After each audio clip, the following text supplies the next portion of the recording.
O trabalho infantil ainda é um grande problema social. No Brasil, embora a prática seja considerada crime quando executada por crianças e adolescentes com menos de 16 anos de idade, o desrespeito à lei é nítido. A última pesquisa nacional por amostra de domicílio, PNAD, divulgada pelo IBGE em outubro do ano passado, aponta que em 2013 restavam pelo menos 3,1 milhões de trabalhadores nessa faixa etária no país.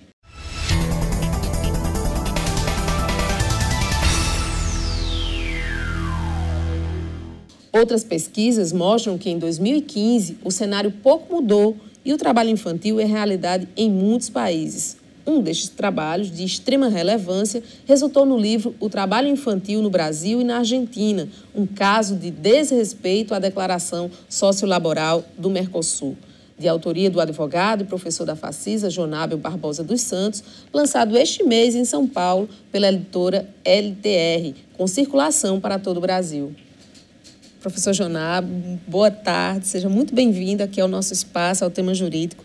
É um prazer tê-lo aqui conosco mais uma vez e desta vez para tratar sobre uma obra, né, da qual o senhor se dedicou, tem aí esse resultado, um livro que a gente já começou a leitura, prazerosa, né, de nos apropriarmos de um problema que é tão sério no país e que, como o próprio nome trata, temos aí um desrespeito à legislação que não ocorre apenas no Brasil. O senhor faz aí um trabalho comparativo com o Brasil e a Argentina. E aí eu queria iniciar conversando exatamente sobre esse desrespeito, professor. O que é que vem sustentando esse desrespeito, especialmente no Brasil? Primeiramente, boa tarde, Carla. Agradecer à TV Itararé pela oportunidade de estar aqui, né, nesse espaço tão importante para a discussão de temas jurídicos e não apenas jurídicos, mas de relevância para a sociedade de Campina Grande brasileira, né? Ao longo desses anos de tema jurídico, vocês têm trazido profissionais do direito para discutir esses temas relevantes. A questão do trabalho infantil no Brasil e também na Argentina, né, mas mais especificamente no Brasil, é uma questão que tem origem, em parte dele, né, no próprio modelo, né, de utilização de mão de obra brasileira, que nós tivemos durante algum tempo um regime de escravidão, onde os filhos dos escravos eram trabalhadores, né, e era uma forma de trabalho infantil. Esse é um dado, mas que não é o único dado, porque, na realidade atual brasileira,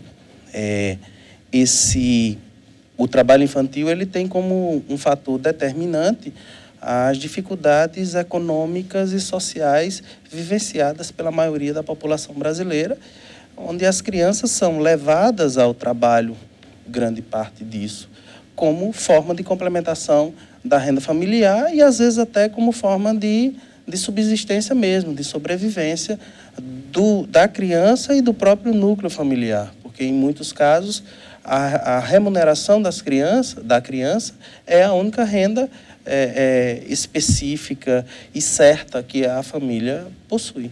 O senhor afirma no livro que a pobreza é um dos principais fatores que contribuem para esse trabalho infantil.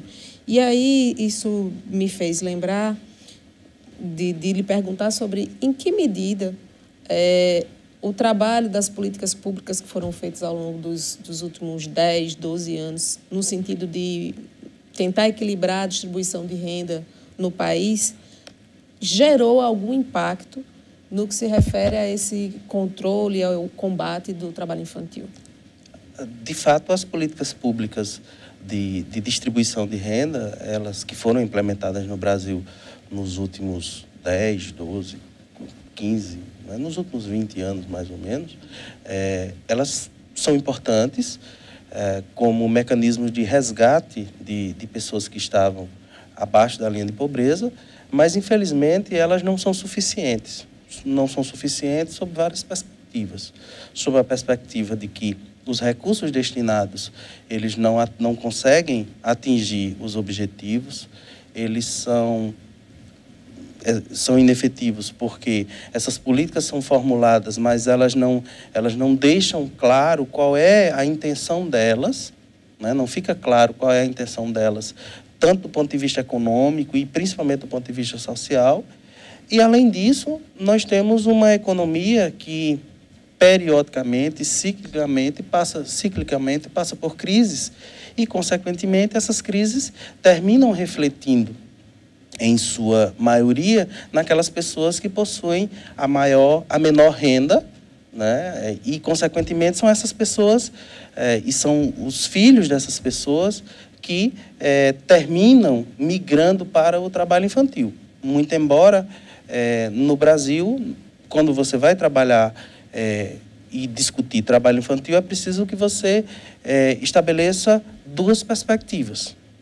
A perspectiva do trabalho infantil, que é considerado pela sociedade brasileira, e aqui não apenas uma questão de legalidade, né, mas uma questão social mesmo, como algo imoral, ilegal, absurdo, e as práticas de trabalho infantil que a sociedade brasileira aceita e legitima.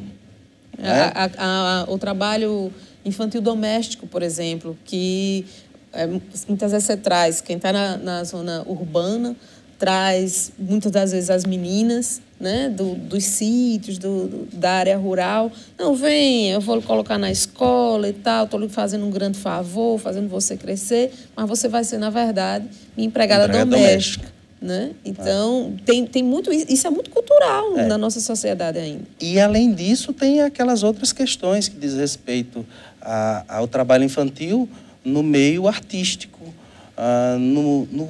nas atividades do futebol, das atividades esportivas.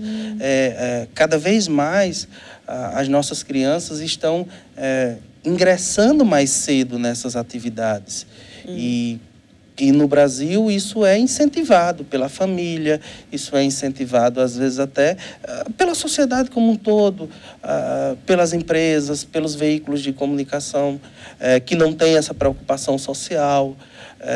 E isso é algo que deve ser visto tanto pela sociedade quanto pelos órgãos responsáveis pela fiscalização, pelo controle das atividades desenvolvidas por essas crianças, com uma preocupação, para verificar até que ponto essa inserção dessas crianças nesse meio não está trazendo um prejuízo. Porque uma coisa é você incentivar a participação em atividades culturais, artísticas, outra coisa é explorar essa participação. Verdade. O professor foi embora o primeiro bloco. A gente volta já. Vamos para o nosso primeiro intervalo e na volta falaremos sobre o trabalho infantil e suas implicações no meio social. Voltamos com mais um bloco do tema jurídico, agora falando sobre erradicação e implicações do trabalho infantil. No que se refere às implicações, professor, os prejuízos que a gente tem, sobretudo no que se refere ao desenvolvimento da criança na sua educação, por exemplo. Olha, existe um dado que até hoje ele não foi atualizado, é um dado ainda da época em que o Carandiru estava em funcionamento. Eu não gosto muito de usar esse dado porque é um dado muito antigo, mas é um dado recorrente que todas as vezes que alguém vai trabalhar esse tema, sempre faz uso desse dado. Foi feita uma pesquisa na época ainda do Carandiru, com os presidiários que lá estavam, e foi identificado que 95% dos presos que lá estavam tinham trabalhado na fase da infância. Então, isso é um indicador, né? Mas os prejuízos que as crianças podem ter é a questão da evasão escolar, até porque o trabalho ele traz responsabilidades para a criança, o despertar para atividades lúdicas também, né? Isso é um prejuízo. Também, e outra coisa que eu considero mais grave, é o fato de que os trabalhadores infantis, eles, quando da fase adulta, ele geralmente, por não ter tido uma formação adequada e não ter tido o mesmo nível de oportunidades que outros que não trabalharam tiveram, ele termina ficando com os subempregos. E, consequentemente, quando você tem subempregos, você tem remunerações de menor qualidade, mais baixas, e isso contribui de forma decisiva para o não desenvolvimento econômico do país, porque o conceito de desenvolvimento envolve não apenas questões econômicas, mas também os fatores sociais, os ganhos sociais que a sociedade, que o Estado como um todo, ele tem que ter. Aí, nessa questão do combate ao trabalho infantil, o Brasil tem como principal programa, salvo engano, o PET, né? O Programa de Erradicação do Trabalho Infantil. Temos esse programa implantado no município de Campina Grande. Eu queria sua avaliação dessa política pública, do funcionamento dela e da eficácia dela também. Olha, negar as vantagens e o trabalho que é feito por essas pessoas que desenvolvem e que executam essas políticas, principalmente aquelas pessoas que estão trabalhando no dia a dia com essa busca de erradicação, é um equívoco. É importantíssimo esse trabalho que é feito. Agora, o que nós podemos ter de crítica uma crítica construtiva a esses programas, não apenas o PET, mas é a ausência de estrutura de trabalho para essas pessoas que estão desenvolvendo essas políticas. Então, a quantidade de recursos destinadas a essas políticas, elas são insuficientes. A estrutura de trabalho, e aqui eu não estou falando apenas de estrutura física, mas a própria estrutura humana, né, o quantitativo de pessoas que trabalham com essa questão, com o cumprimento das metas dessa política, ele é incipiente. E como ele é incipiente, ele termina comprometendo um trabalho sério, que é desenvolvido muitas vezes por essas pessoas, e, consequentemente, terminam não tendo o resgate social e até mesmo jurídico, né, no que diz respeito do cumprimento da legislação, dessas crianças que estão nessas condições. Um dos fatores que eu considero relevante é o fato de que os dados que são utilizados para a formulação dessas políticas públicas, eles são dados, até certo ponto, defasados. Porque você até, na própria abertura do tema jurídico, você cita um dado, né, que é um dado 2013. Estimativo de 2013, né, o dado mais próximo do real que nós temos é esse, do IBGE, mas é um dado estimativo. Então, o número pode ser e é infinitamente maior. Além disso, tem uma outra questão. Né? Onde estão essas crianças? Se você for pensar a realidade, né, os próprios dados divulgados pelo IBGE, ele divulga uma situação macro. Né? Claro, tem um enfoque regional, mas tem o fato de que, dentro de cada estrutura de município, por exemplo, quais são os bairros onde existe o trabalho infantil? Que tipo de trabalho infantil existe? É um mapeamento que é inexistente. Que, na realidade, o mapeamento, até certo ponto, ele existe, porque o recenseador do IBGE, ele foi lá no domicílio, ele identificou, ele pontuou no relatório dele. Agora, esse dado precisa ser... Não é um dado aberto. Não é um dado aberto. Esse dado precisa ser divulgado, né, especificamente, para que tanto o poder público municipal, quanto estadual, federal, e até os órgãos responsáveis pela fiscalização e pelo controle, e a sociedade que tem o dever de fazer o controle social, ela possa saber que aquilo é uma espécie de trabalho infantil. Porque tem muitas formas de trabalho infantil que passam despercebidos. O trabalho doméstico que tu falavas passa despercebido. Na atividade agrícola, rural, esse trabalho infantil ele passa despercebido. Ainda tem muita gente que pensa até assim, não, eu tenho que colocar meu filho para aprender um ofício, né? E numa relação bem familiar. E aí já é um outro caso. Você tem seu filho, e diz, não, você vai, sei lá, trabalhar comigo na feira, vai trabalhar comigo, vamos para o roçado junto. Que avaliação, que comentário o senhor pode trazer para a gente sobre isso, que ainda é muito comum? É verdade. E, infelizmente, essa é uma realidade de todo o Brasil e não é uma realidade exclusiva do Brasil, né? Porque o parâmetro que nós utilizamos, que foi a Argentina, então eles também têm essa mesma realidade, né? Que tem fruto, no caso deles, a origem deles não é a questão, né? Uma das origens não é a questão da escravatura, mas é a questão social, né? Mas essa presença da criança, conhecendo o ofício do pai ou dos pais, da família, ela é saudável. O que não é saudável é quando essa presença da criança ela vem com uma carga de obrigatoriedade. Quando isso passa a ser uma obrigação. Quando a criança passa a ter que cumprir horário, cumprir metas, fazer do ofício a sua profissão. Alguns pais até assinam carteira, né, para garantir que o filho tenha lá seu FGTS. Sim, isso acontece. Mas dentro dentro da possibilidade, que é o que a legislação permite, né, o trabalho na condição de aprendiz. E aí você tem aquela necessidade da frequência à educação, né, à escola.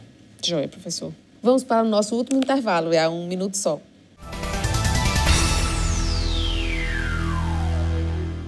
Os números do trabalho infantil são o tema deste último bloco.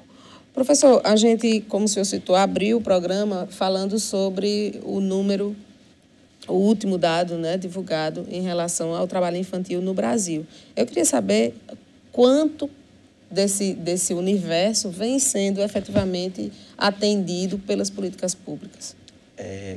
Carla, de antemão, esses números do trabalho infantil no Brasil, eles têm mantido ao longo dos anos uma certa estabilidade, ou seja, tem se mantido aquele número que você deu inicial, que é um número aproximado de 3,1, né? Mas que, na realidade, segundo organizações não governamentais, esse número ele passa de 4 milhões.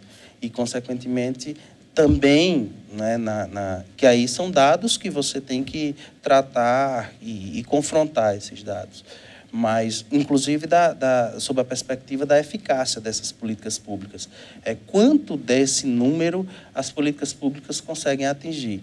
Então, segundo os dados mais recentes, né, essas políticas públicas elas conseguem atingir 1,1 milhão de crianças milhão de crianças desse número global divulgado pelo IBGE. As outras estão aí excluídas do processo.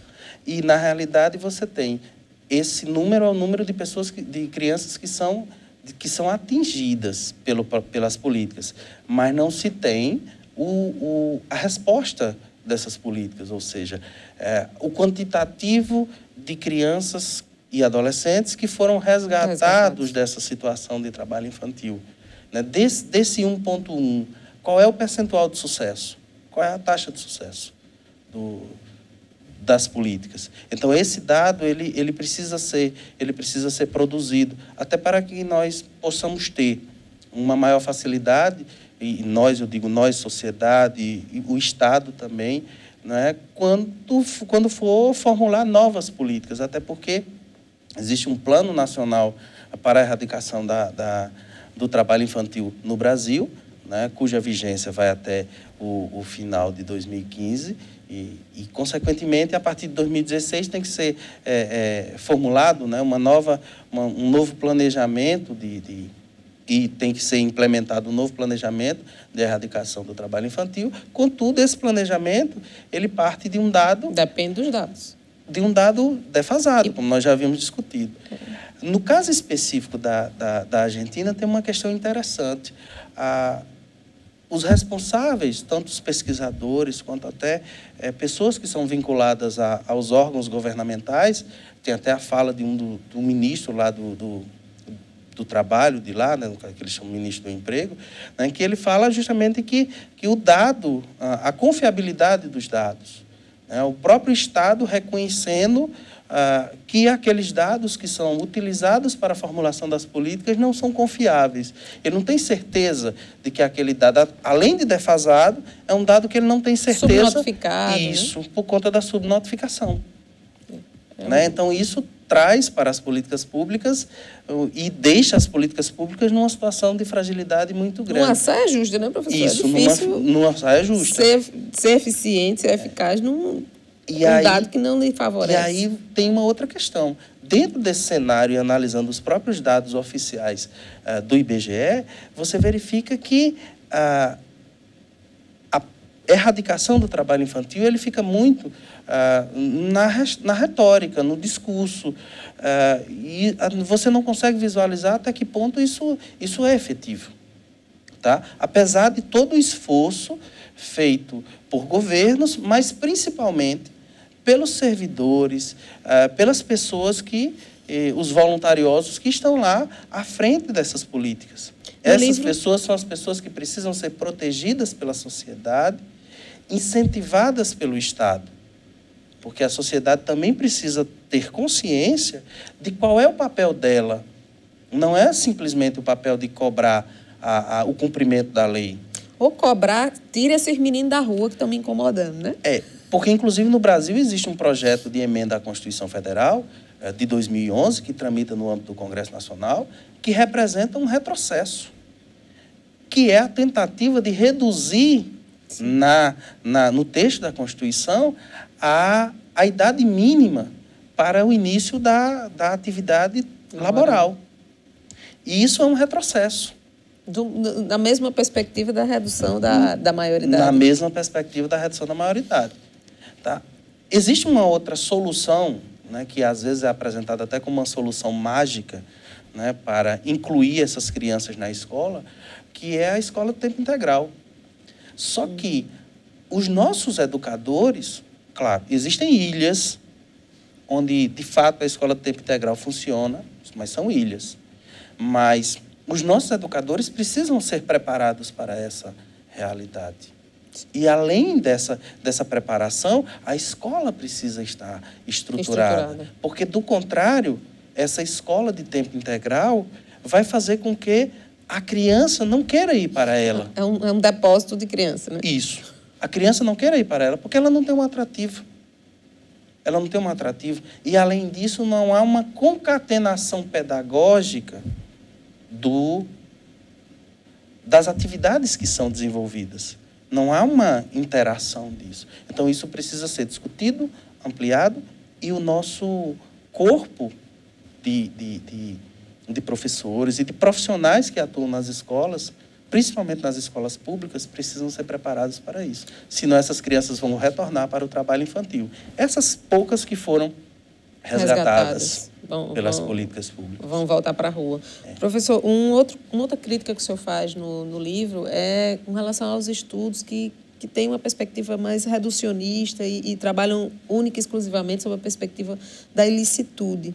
E aí o senhor faz uma provocação dizendo, olha, a questão é mais ampla, né? Eu preciso também contemplar os aspectos sociais desse fenômeno, desse problema. É porque trabalhar, e principalmente para nós da área do direito, trabalhar qualquer tema numa perspectiva jurídica, puramente jurídica, puramente do direito, ela é uma situação cômoda, de fato, é algo cômodo para nós, mas nós temos que verificar que a questão não é meramente jurídica. Nós não podemos resolver questões sociais apenas com uma lei. É preciso todo um processo de conscientização da sociedade. É preciso todo um processo de estruturação do Estado. E também fazer com que essa sociedade ela participe da formulação dessa política pública. Mas participe de forma efetiva. Não é realizando conferências ou seminários em que pessoas específicas vão falar sobre aquilo que muitas vezes o gestor da política quer ouvir. É uma participação mais horizontalizada, né? Participação mais horizontalizada. Professor, muito obrigada pela sua participação. Eu sei que eu estou nos instantes finais. Queria saber do senhor Quem está interessado na obra, como é que pode fazer para adquirir? Se vai ter lançamento em Campina? Como é que faz para conseguir o livro e ter acesso a essa leitura que pode fazer com que as pessoas reflitam um pouco mais sobre o tema? Carla, a editora LTR, né, ocorreu um lançamento que eles fazem, né, no último dia 4 de outubro. Eles fizeram um lançamento em São Paulo. Eles fazem um lançamento com todas as obras dele daquele primeiro trimestre, né? Então, eles fazem esse lançamento das obras, com os autores. E a própria LTR ela se encarrega de fazer toda a distribuição, né? Essa distribuição ela faz na própria livraria da LTR, né, que tem também através de portal eletrônico, né, de comércio eletrônico, a Livraria Saraiva, Cultura de São Paulo, e em outras livrarias, né, a exemplo da Leitura, e também aqui em Campina Grande eu pedi, né, ao pessoal da LTR que me mandasse alguns exemplares que eu coloquei, em princípio, na livraria campinense.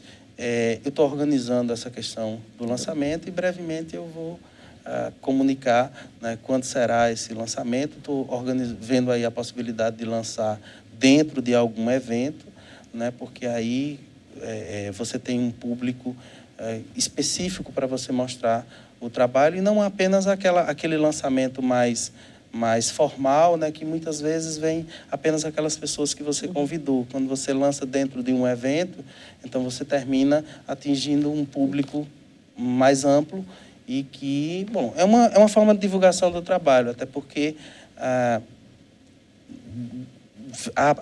o retorno financeiro de quem produz livros, né, principalmente nós que estamos na região Nordeste, né, a dificuldade de nós publicarmos por editoras nacionais, ela é muito grande, né, e existe até uma coisa que eu até brinco às vezes dizendo que nós nos vendemos muito mal, principalmente nós paraibanos, nós nordestinos, porque nós cometemos o equívoco às vezes de não citarmos o nosso colega que está do lado, que tem um material importante.